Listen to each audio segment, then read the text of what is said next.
Začetek 19. stoletja. Namesto brnenja avtomobilov je po ulicah odzvanjal peket konjskih kopit, v zraku je bil vonj po konjskih figah in odpadkih, nosila so se dolga krila in klobuki. V tem času Slovenci nismo živeli v svoji državi, temveč pod Habsburžani v Avstro-Ogrski monarhiji. V njej je bil uradni jezik nemščina, slovenska besedila pa so strogo pregledovali cenzorji. Slovenci kot narod uradno nismo obstajali.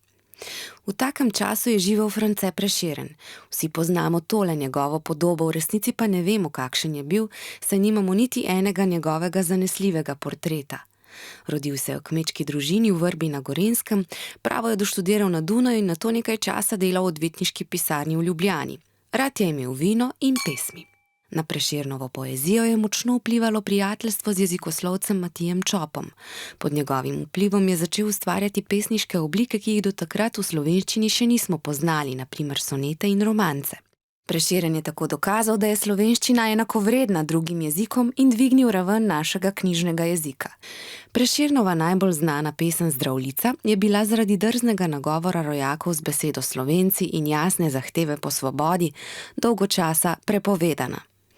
Tudi zaradi nje France Prešeren danes velja za enega največjih slovenskih pesnikov in simbolov, 7. kitico njegove Zdravljice pa smo si izbrali za himno. Njegovo podobo na kovancu za 2 evra nosimo v denarnicah. Nagrade za najvišje državno priznanje na področju kulture se od leta 1955 imenujejo Prešernove nagrade. Torej, France Prešeren je za nas tako zelo pomemben, ker je bil prvi Slovenec, ki se je po kakovosti svojega pisanja lahko kosal z evropskimi sodobniki.